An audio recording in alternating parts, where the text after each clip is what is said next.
2, 1. Welcome, ladies and gentlemen, to week 3 of the NitroLeague recap. This week, I am joined by the one, the only, the very smart big brain man, Mactfish. How are you doing? I might be the one, I might be the only, but I'm definitely not smart, nor am I big brain. You are spreading lies here, Spooks. Yet again, as you always do. No, seriously, I'm doing well. Thank you for asking. I hope you're doing quite well yourself. Of course. And let's talk about NitroLeague.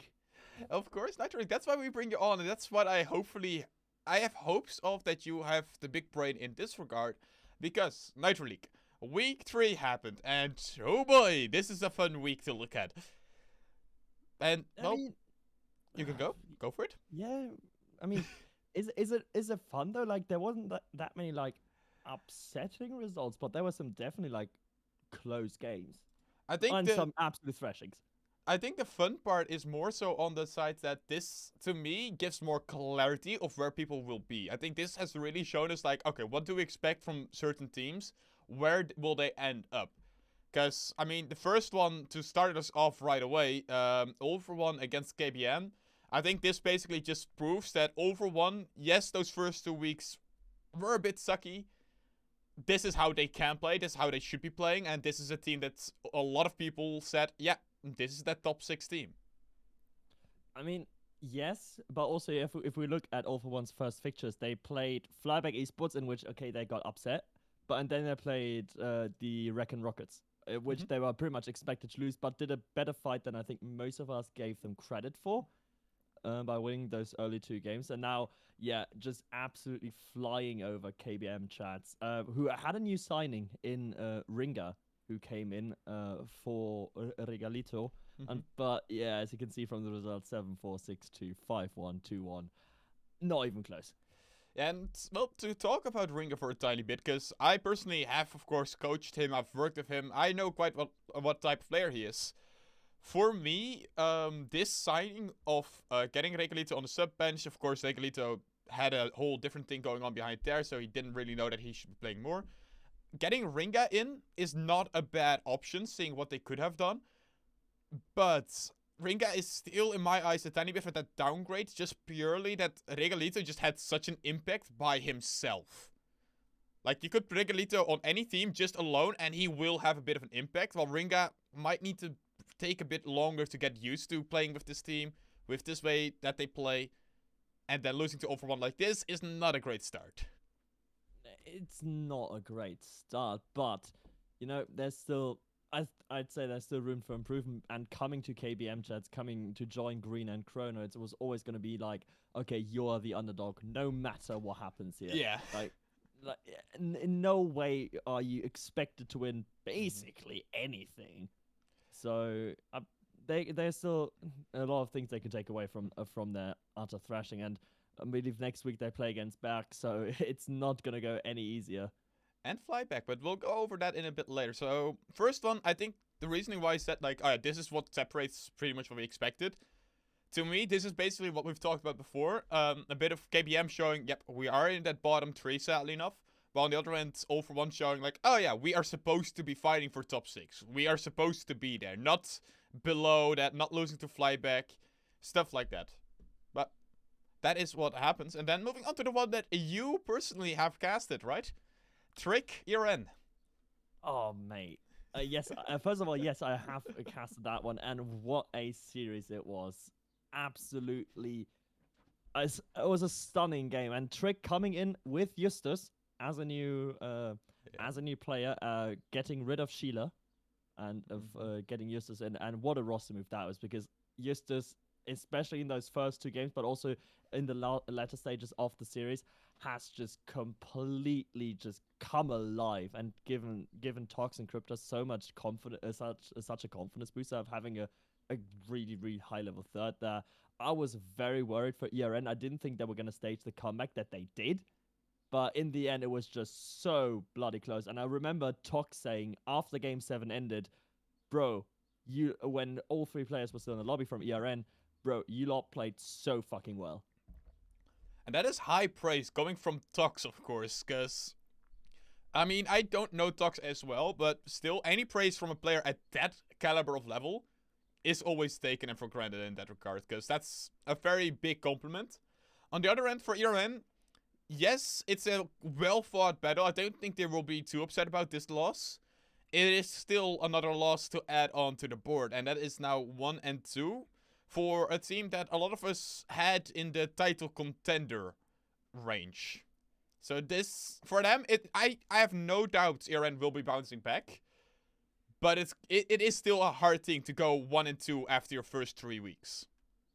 It is, but they at the same time they've had quite a front-loaded schedule. They've played TOG already, which, you know, Psy and Alio in particular are just they just can't handle TOG's playstyle, and I think that was shown in week 2. Yeah. And they've also played Trick now. So yes, they lost to 2 of their direct competitors.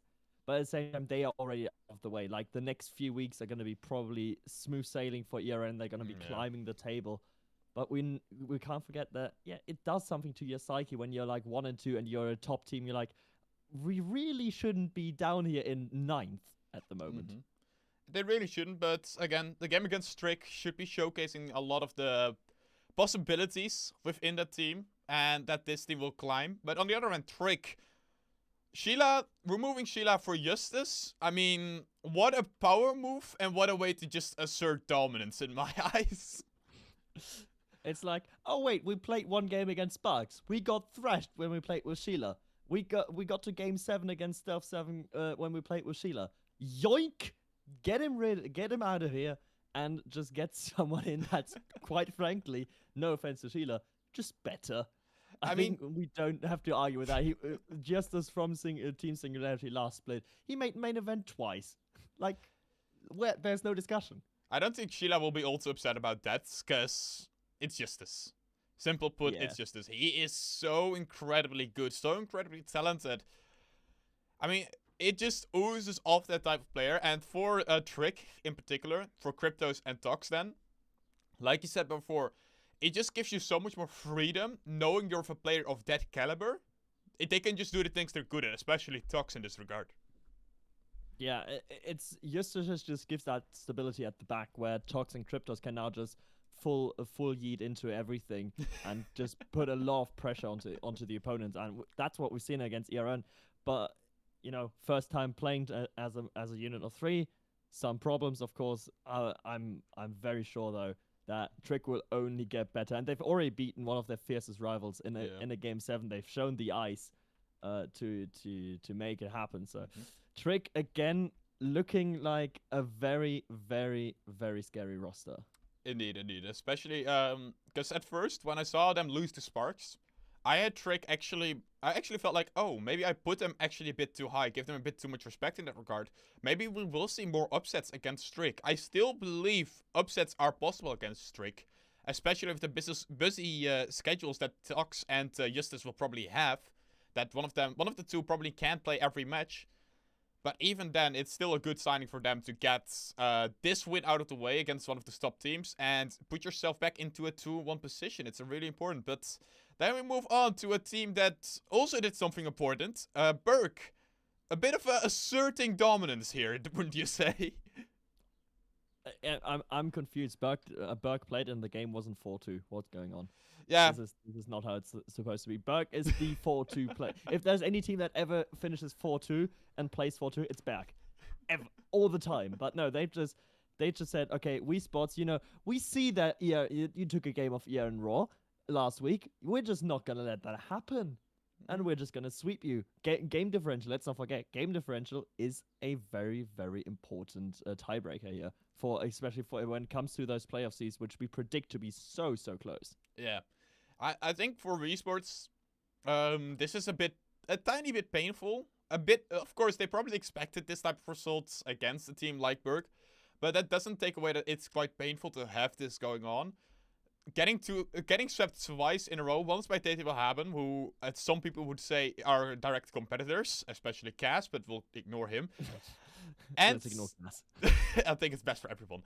But for Berg, this is good, because to me, a lot of people always say like, oh yeah, Berg isn't an online team. They struggled to finish off games online.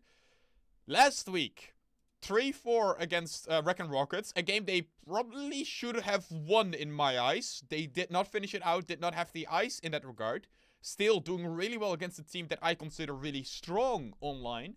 And now sweeping Wii Sports, who they on paper actually should be sweeping. I think this is going to be an exciting season so far for Berg, if this is how they can keep things up.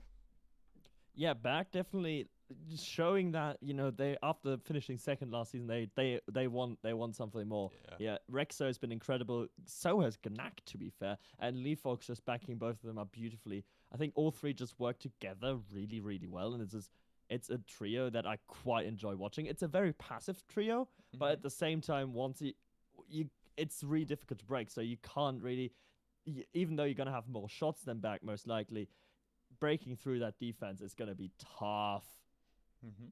It definitely is. It definitely is. And Wii Sports probably saw that this time around. On the other end, Wii Sports, it's a tough start of the season, and it's only gonna get tougher with next week playing All for One. Only after that, week 5 is for Wii Sports where they can finally get themselves really going, because then they play Flyback, who a lot of people, again, consider those direct opponents. That's when I think Flyback, Wii Sports are going to be able to show what they are truly made of, because right now, I feel like we've only seen what Wii Sports can do only one series, and that's against ERN. That's where they didn't get too nervous, they showed what they're capable of, showed that they are good when they get onto the offense. That's what I like to see more of them, but for now, they are also a bit proving that why we all of us at least, put them in that bottom 3 side. I think that's pretty much being proven right now. Yeah, it definitely, like, yes, they played some difficult opponents, but at no point, if you're Wii Sports and you're playing TTWillhaben, at no point do you think, okay, we're gonna get swept here. Yes, TTV are good, and I agree very much that they are once again just showing their potential. But, you know, if you're Wii Sports, that's one of those games where you need to take at least a few games from them. Not necessarily this whole series, but like lose 4-2, lose 4-3, not get swept, because that's just really going to dampen the spirits. I don't know. Honestly, I don't see a big comeback happening from Wii Sports as it stands right now. Next week, they've got a tough opponent as well in All for One, but after that, that week 5 fixture against Flyback there on Friday, May the 13th, that is going to be so important for Wii Sports. If they lose that, it's going to look dark. You're pretty much doomed for bottom 2 at that point. Because, like, at that moment, you would be 0-5 or 0-6, maybe even, depending. That is hard. That is hard to deal with. But it is for them something they have to try and figure something out. They have a coach with them. They have a motivated team. They know what to do. They always knew that they were going to be in that relegation battle. Now it's just time to step up, show what you're capable of, and show your improvement. On the other end, a team who has shown improvement in my eyes, and without being too much of an ego, TTW against TOG 2-4 in favor of Team Orange Gaming, still at the top of the leaderboard. But this was a way closer match than probably people would give credit for. And if you look at the goals, I think it just shows you more and more that this was a really, really close match. Yeah, I mean, we can see the results. 2-1, 2-0, 1-0, 2-1, 2-1. A lot of overtimes in there, close games, not a lot of high scoring, which is unusual if we normally see TOG just completely sending it. So TOG, not a lot of goals, so the defense of TTV definitely good. But I feel like from what I remember, that TTV were under a lot of pressure. Like there was a lot of offense from TOG, and I feel like TTV, they've showed that they can win out close games, and they showed that they've got the ice to not get swept. But you know, that's going to be the differentiating factor between a great team and one of the teams that we expect to make top 3 or top 4, and one of the teams that is more located in the midfield. I think this, again, it's why I called this week a bit of the definition week, where it just shows you that difference. Again, to me, and seeing this, it is an expected result to me. I even predicted last week that TOG would win 4-1 in this case, because of the way they play. 4-2 is, of course, a really good result then, in my eyes. But for TOG, this is just very simple. They did their job. Shown again, yep, even against a team that is capable of getting top 6, we will win. We will ice it out. We will get those victories. And that's good on them. That's really impressive. But I do want to take a bit of the note to it that TOG started going 3-0 against TTW and then lost 2 games in a row with that. I think playstyle-wise, TOG needs to be a bit careful. They, of course, did bring in a couple of new coaches. I don't know if they're shown right here. Yeah, they do. NKS now coaching for them. Of course, old TTWillhaben player.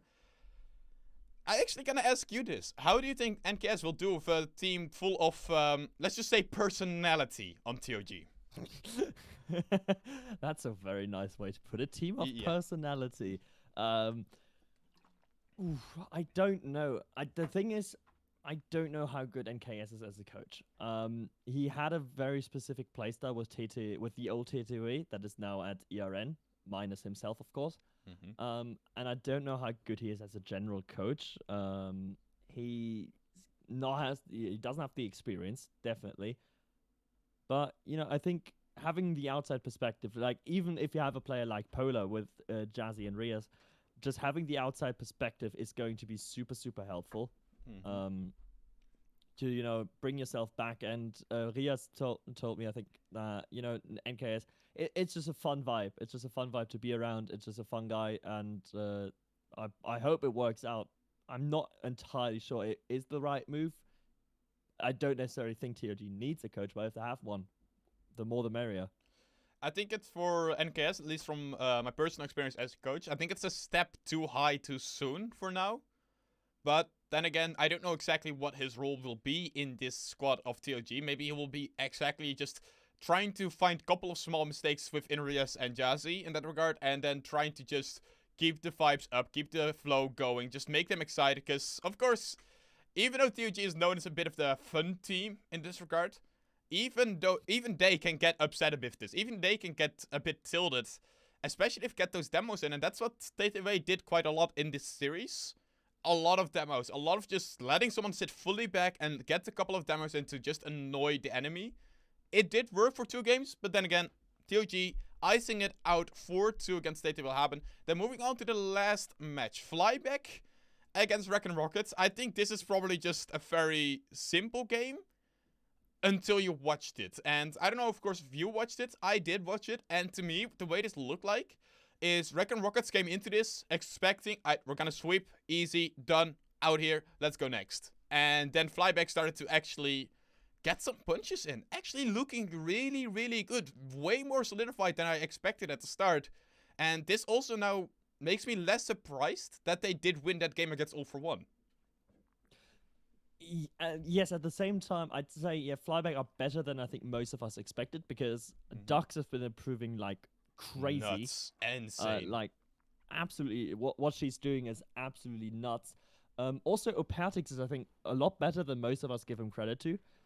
He's got a bit of a tutelage under Jazzy and Rias. So, he's improving quite quickly. And Benny is not as inconsistent. Benny is just, being there, being super solid and doing exactly what his team needs him to do. So the composition of the 3 is, I think, better than most of us expected. So they are taking the fight to even some of the bigger teams. But in the end, it's still Zedo, Scream, and Creamy. You're not going to win that. Like, you're just not. It's simple. It's genuinely like, it's Flyback is becoming more consistent than I expected. But then you play against a team that, in my eyes, is probably one of the most consistent of this entire league. Yeah. Wreck-N Rockets just has 3 players who know what to do, know how to play, all fill each other in quite well, and give each other space to do what they want to do. And you can play as solidified and good as you want. It's still gonna be a hard-fought battle.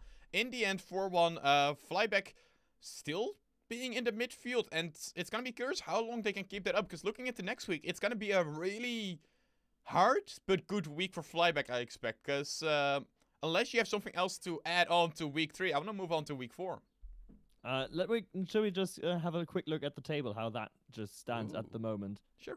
With especially a few outliers. We've just only, I wanted to mention that before we move on to the next time. We've only seen Sparks once.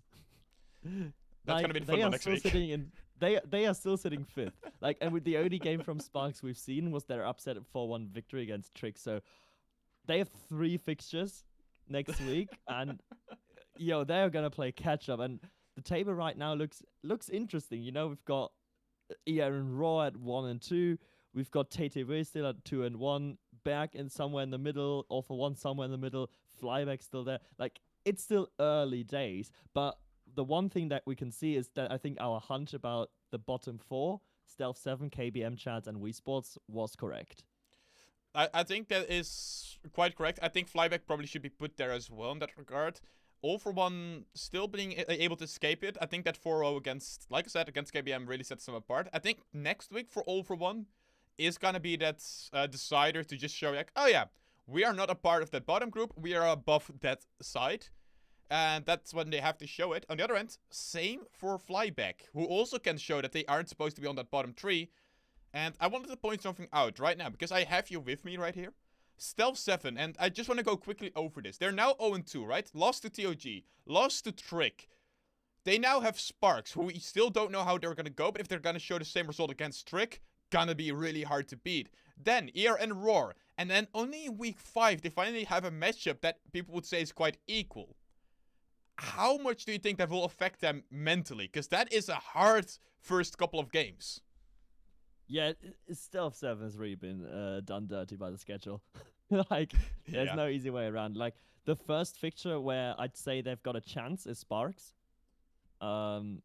Which we never know what Sparks is going to bring. Like, they are the ultimate coin flip. Like, they can completely pop off or completely shit the bed. Like, and so I'm not quite sure about Stealth 7, but if they go out of next week 0-4, I expect roster changes. Ooh, roster changes. Would be fun if we can see that, because that's around the middle of the entire season. So it would be interesting if they can still fix things that quickly. But then we've now went over everything. The past has been done, Max. Let's go on into next week. And I'm gonna zoom in a tiny bit so people have a better view of what we're doing. Week 4. Actually, I'm gonna zoom in a bit more if I can. Please let me zoom in. Please. Very professional. Very professional. There we go. Okay, so the predictions, the ones who are always wrong, but it's just fun to do. Reckon Rockets against Sparks, your coin flip team. What do you expect? I don't know. Quite simple. I don't know what to expect tomorrow. Like, I know that Reckon Rockets don't necessarily warm up. And because they don't think they have to. But at the same time, Squix, Lamino, and Kartka have been looking really strong. And don't forget, there's still Nex in the back pocket, who somehow made a close qualifier last weekend. With Mats Gray and Larsa. I just want to say, at LAN, I was talking with Skizzen and a couple of other people. I said this to them. Nex, in my eyes, should be on a top 4 team. He has the capabilities of that. Just want to say I have been proven right. All right, then. But go on. Predictions. Yeah, and Sparks does well. I think the early stages of the series is going to favor Sparks, and if they can ride that momentum, I see them winning. But I can't go against Creamy. I think it's going to be a 4-2 for Reckon Rockets. They're probably going to lose the first 2, but then win the next 4 in a row. Fair. I want to pick the upset. I'm going 4-1 Sparks. And there's a good reason for it. I have very similar reasoning to you. I think what's going to be happening is Sparks is going to come out of the gates full on, right, ready to go, then go 3-0. Then Reckon Rockets is going to take 1. Then game 5 is going to overtime that Sparks eyes out. But I just see that the start from Sparks is going to be so important. If they don't start off with a win, Reckon Rockets is taking it and could very well sweep it. Yeah. I think that game 1, I think in a best of 7, like normally game 1 is irrelevant. In this series, it's the complete opposite. I think game 1 is going to be so important. Then, the battle of 2 teams that we expected in the bottom. And this very well could decide who will be staying alive in the NitroLeague Div 1, or at least go into the relegation battle and be able to fight for their position, or who would be insta-relegated. KBM against Flyback. I'll do it first this time around, because I was so mean to let you go first last time. I have this being a very, very strong showcase of KBM for 3. The reasoning for this, let me talk. I think Flyback is consistent.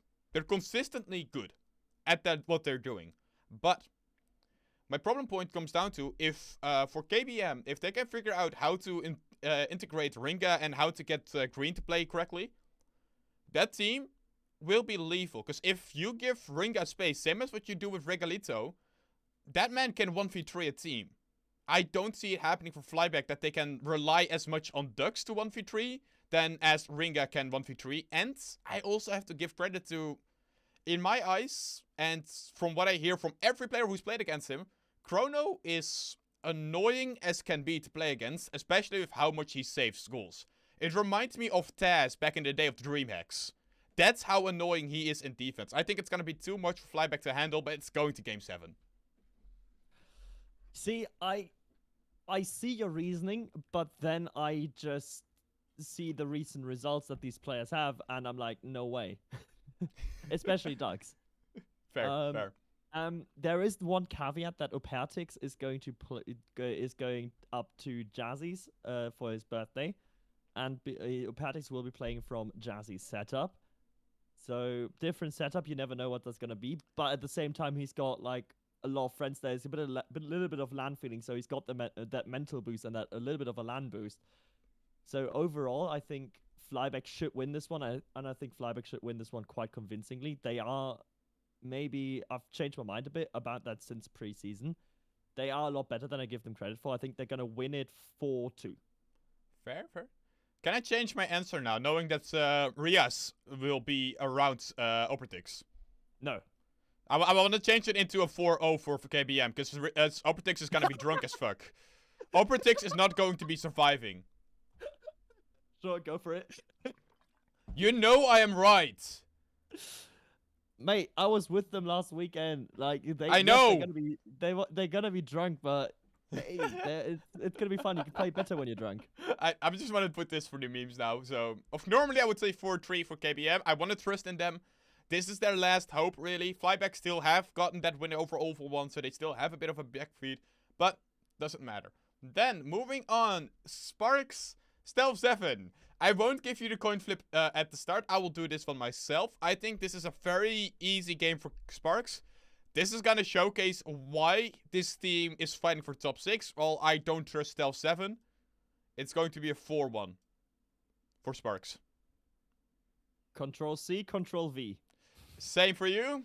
Same for you. Same for me. I don't see Stealth 7 winning that one. I think Sparks is just, it's early in the day, which tends to favor Sparks and tends to definitely hurt, especially Jules.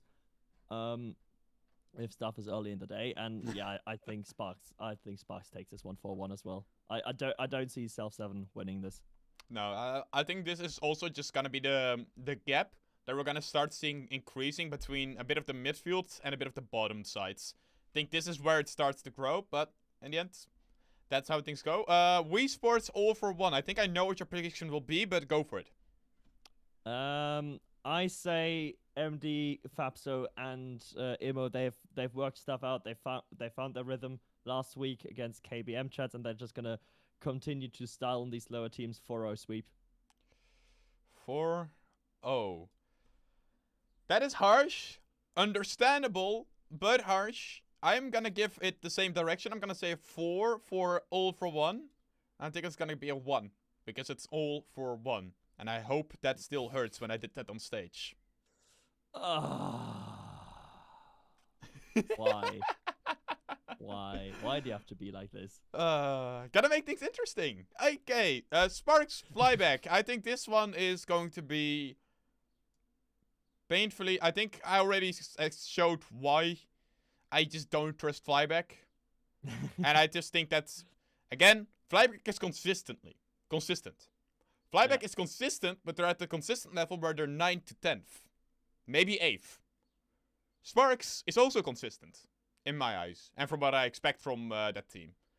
But the difference is, one is consistent at top 5. That's the difference. 4-0 for Sparks in my case. I think 4-0 is a bit harsh. I'd say Sparks win this one. On average, I think they should definitely take it, but I think 4-2 is probably going to be close up. Fair. Just because you say yes, they've got different peaks. I think they're both as consistent, but Sparks just has a higher ceiling. Yeah, that's what I meant. If all three of them just connect, they've got a higher ceiling. But at the same time, they are prone to like throwing away games. They are prone to maybe get a little bit tilted if things don't go their way, and Flyback just have an incredibly annoying play style to play against as well. So yeah, I'll give Flyback a few games. Fair. I just want to put it out there before people get upset at this. I do think Flyback is good. But I also think Sparks is good. And there's a reasoning why I have Sparks also winning over Wreck-N Rockets. You absolute madman. I have to be a bit mad. But now it's your turn to be mad. KBN against Burke. Are you gonna do the upset? Can I predict 5-0? No. For Burke? No. Unlucky. Okay, 4-0 then. But I think this could be one of the games where we see a perfect sweep. Because Berg is like All for One Gaming, but with more solid defense. And if you check the results from All for One Gaming against KBM for 1 second, the individual game results, it's a bit scuffed, but no way. But you could say I predict this one perfect sweep. Ooh. That's gonna be fun. But yeah, I mean, for Oberg, I'm sorry, KBM. I like you guys. I really do. But I also have to think logically every so often. This is one of those moments. That's a lie. Every so often, I have to use my brain. Normally, I use it during coaching sessions. I can't speak to that, but I can speak to you've never used it outside of a coaching session. Fair. But Stealth 7, ERN. I will start this off right here. Simple. ERN for Stealth 7, I'm going to give them a 2. I think they're going to be going off quite correctly at the start. Okay, I cannot draw a 2. There we go. I think Stealth 7 is going to be alright against ERN. I think the playstyles also match a bit from how Stealth 7 plays against ERN. I just think the big problem point is that ERN is just too good. And that's it. That's just... You have to accept those types of losses. It's very similar to how I said TTWillhaben against TOG. TOG is just better at this point of time. Accept it, and you move on. Yeah, I think individually, I think all three players of EA and Raw are probably better than all three players of Stealth 7 at this point. I think team play-wise, EA and Raw is only going to get better. They have had a bit of a disappointing RLCS result last time around, where they've lost to Wolves, which is fair. Wolves made main event now somehow, yeah, because that close qualifier was cursed. But yeah, ERN just individually better players. I'd say they win at 4-1 against Stealth 7. Fair. I don't necessarily, unless Dizzy and Jules are popping off, I don't necessarily see Stealth 7 getting a lot. And also, this ties into my narrative of saying S7 goes 0-4 after the first 4 weeks. Yeah. And that is something I have as well on paper, saying that Stealth 7 will be going 0-4. And with that, I'm just going to delete it right now. People can get their last looks in. Boom. Gone. And back to a normal screen, I hope. Let me check. Boom. Back to the normal screen. So, yeah.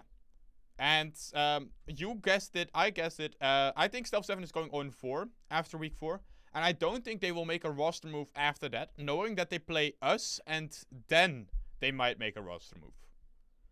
I think they will try it out against TTWillhaben in week 5, and if they lose that, they are forced into a roster move.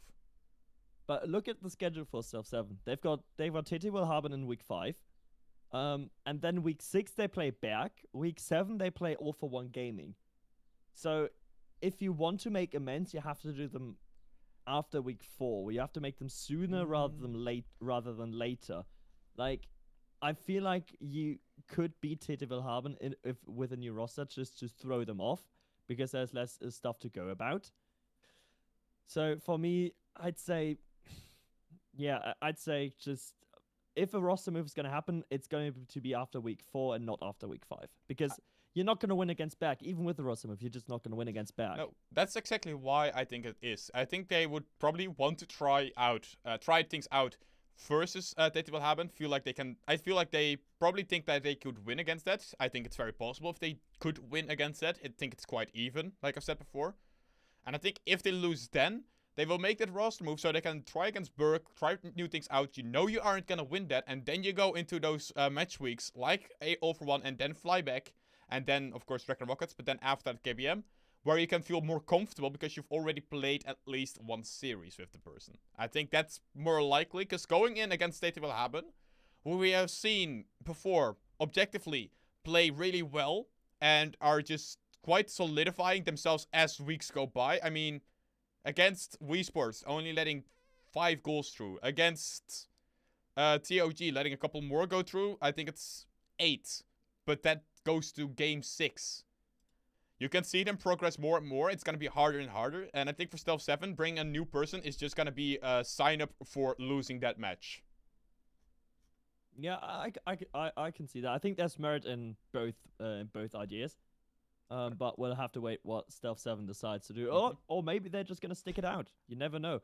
Stealth 7 normally not known for sticking it out, but, you know, miracles can happen. Well, that's another thing. Stealth 7, of course, known for normally having really high-level players, high caliber, freaky, or whatever they can pick up. Now it's Jules, Tommy, Stizzy, and that is, in my eyes, a team you can have stick together as a genuine team. Maybe not Stizzy, because it's Stizzy, but still, it is a... let's be honest. Stizzy moves from team to team to team. Like, I can probably take his... Yeah. The guy hasn't had a long career and still moves around as much. And he's, of course, on Piquete Galactico. Also understandable, doing well there. So, for Stealth 7, if you're gonna drop someone... I'm gonna ask you this. Of course, you're gonna drop Stizzy then, in that case. Because you still have to use your 2/3 German. Who do you pick up? I'd say I wouldn't get rid of Stizzy. I'd say... Probably the player that would get the axe from me is Tommy. And who would you pick up then? You would need a Dach player. So either there's going to be some magic, like MRA works his magic and gets someone like really high caliber, or you know they're like good players in Division 2 as well. Like don't count out the rosters that are currently in Division 2. There's still a sneaky around in Division 2. Who's who's played Div 1 in the past with Sparks, and who's been performing very, very well. And there are a lot of other players in Div 2 that have good, really high potential. I think you could look there if you want to make an improvement on Tommy, because before the season came in, Tommy was that Div 2 player that came in, and also what Edgar's just right. Yeah, Sheila's available. I think that's probably a good one. If they want to get rid of one of the German players, Sheila is probably your best option. I'm going to throw in another 2 players in this ring. One being Nex. Get him off Sparks, bring him on. That just depends on if Nex is down for that. And the other one, and this one is, I think, a bit more sneaky. Take one of your direct competitors. Take Chrono. He's allowed to be in DAC. He's registered as a DAC player. Take him. Get rid of one of the competitors, direct competitors in that regard with KBM. And you have yourself a team going.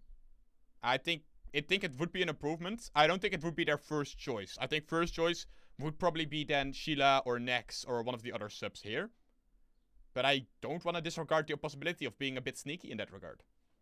Yeah, I think it's something that we've very rarely seen, like, player contracts being, like, bought out, or like it wouldn't be bad, but like there is no contract in KBM chats, but like still be very, very unusual to have that that team to team transfer. Yeah. So I'd say it's probably going to be either a Division 2 player or who just gets the call up for Div 1 or Sheila, because in Division 2, I mean there is still a sneaky there. There's a snowy there that's also quite good. Like there are quite a few good players that are in Division 2. Mate, amazing. I mean, he's under contract, but still amazing player. Like, if you want to buy someone out, I think you could look at a few Div 2 rosters. Is a quick question: is Badness, is he German? Badness is Belgian. I was gonna say he's not German. I was gonna say yeah, because that otherwise would have been another shout for me. Because he's been one of the players that has been like tearing things up in Benelux stuff and other stuff. So He's playing with Minx though in Div 2. yeah, I know. Still could have been a possibility. Oh, But yeah, he's not German, so then it he's doesn't not work. German, but yeah, it doesn't work. But that's it for now. Nice having you on, Maxfish. Thank you for everyone who's watching as well on YouTube. If you do like it, there's going to be a lot more of this weekly stuff, so please subscribe. It would be very nice. And I'll see you all another time. Bye-bye. Bye.